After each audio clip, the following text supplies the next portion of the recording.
সবাইকে শুভ সকাল বন্ধুরা। এটা আমার সেকেন্ড ব্লগ ভিডিও।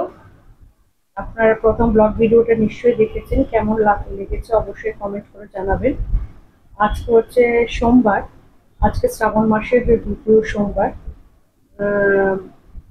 চলুন ব্লগটা দেখতে থাকুন, ঠিক আছে বন্ধুরা। এখানে ডাল আমি বসিয়ে দিয়েছি, আর এইদিকে 2 কাপ চা করে নিয়েছি। 1 কাপ চা আর 1 কাপ কফি, একটা আমার মেয়ের জন্য আর একটা আমার জন্য।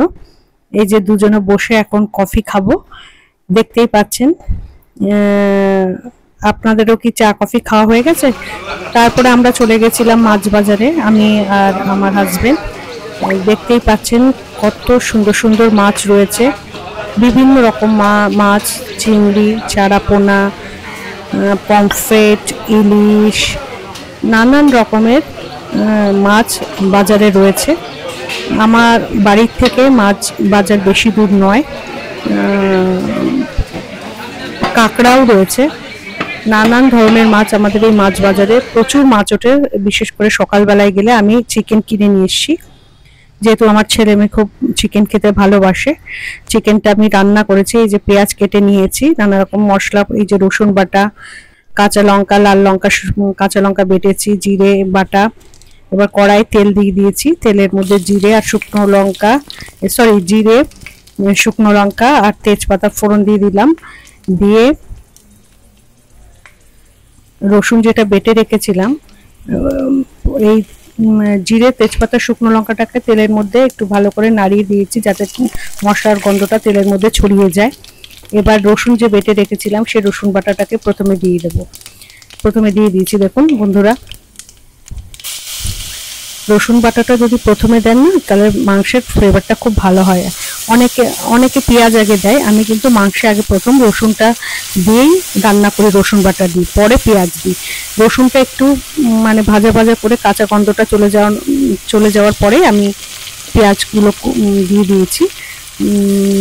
পেঁয়াজটা রসুনটাকে আমি ভালো করে ভেজে নিচ্ছি, যাতে পেঁয়াজ আর রসুনের কাঁচা গন্ধটা চলে যায়। ভালো করে এটা একটু ভাজা ভাজা করে নিতে হবে পেঁয়াজ আর রসুনটাকে। ভালো করে নাড়িয়ে সমস্ত, দেখুন একটু হলুদ হলুদ হয়েছে ভাজা। এরকম যখন ভাজা হয়ে যাবে তখন আমি এর মধ্যে চিকেনগুলো দিয়ে দেবো। আমি চিকেন আজকে মেখে রান্না করিনি।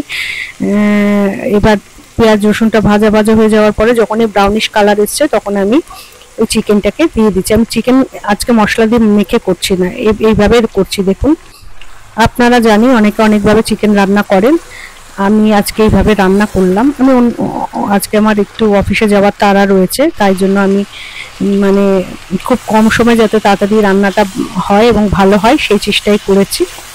এবং সব কিছু এই পেঁয়াজ রসুন দিয়ে চিকেনটাকে ভালো করে একটু ভাজা ভাজা করে নেওয়া হচ্ছে। এরপরে একে একে আমি সব মশলাগুলো পরপর দিতে থাকবো। আমি অন্য সময় সব মাখিয়ে, ধরুন পেঁয়াজ রসুন সব বাটা টাটা একসাথে, এখানে লঙ্কা বাটা প্রথমে দিয়ে দিলাম, লঙ্কা বাটা দিয়ে দিলাম। আমি এমনি অন্য সময় সব মশলা টশলা সব একসাথে মাংসের সাথে মাখিয়ে তারপরে রান্না করি। মাংসটা আমার দেখুন মোটামুটি টমেটো দিয়ে দিয়েছিলাম, দিয়ে ভালো করে দেখুন এই যে নুন, হলুদ, লঙ্কার গুঁড়ো, একটু কাশ্মীর লাল লঙ্কার গুঁড়ো, যাতে কালারটা আসে, সব দিয়ে ভালো করে একটু কষিয়ে নিয়েছি। দেখুন কষাতে কষাতে মাংসের থেকে তেলটা উঠে এসছে, দেখেছেন তো। আর সবসময় আপনারা বন্ধু চেষ্টা করবেন যে কোনো তরকারিতেই গরম জল দেওয়ার, কারণ গরম জল দিলে যে কোনো মাছ মাংসর স্বাদ, কিন্তু শুধু মাছ মাংস না, নিরামিষ তরকারিতেও গরম জল দিলে সেই স্বাদ কিন্তু ভালো হয় তরকারি। দেখুন মাংসের কালারটা দেখুন কি সুন্দর এসছে। আলু দিয়ে আমি রান্নাটা করেছি, আর মাংসটা আমি বেশি গ্রেভি করিনি, একটু ঝোল ঝোল রেখেছি। আর আমি যেহেতু বাসন্তী পোলাও করব, সেই ঝোলের সাথে যাতে ভাতের পোলাওয়ের সাথে যাতে ঝোল দিয়ে মেখে খেতে পারে বাচ্চারা, সেই জন্য আমি বেশি গ্রেভি রাখিনি, যতটুকু রাখার ততটুকু আমি রেখেছি।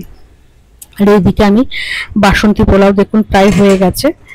দেখুন বাসন্তী পোলাও আমি করে নিয়েছি, নিচে থেকে উপরে ভাতটাও তুলে দিচ্ছি, যাতে সব দিকে ভাতটা কোনো দিকে যাতে শক্ত না থাকে তলাতে। এবার দেখুন আমি এই যে ট্রেন, দেখুন স্টেশনে দাঁড়িয়ে আছি, রান্না বান্না করে আমি চলে গেছিলাম অফিসে। অফিস থেকে ফেরার জন্য এই যে প্ল্যাটফর্মে দাঁড়িয়ে রয়েছি ট্রেন ধরার জন্য।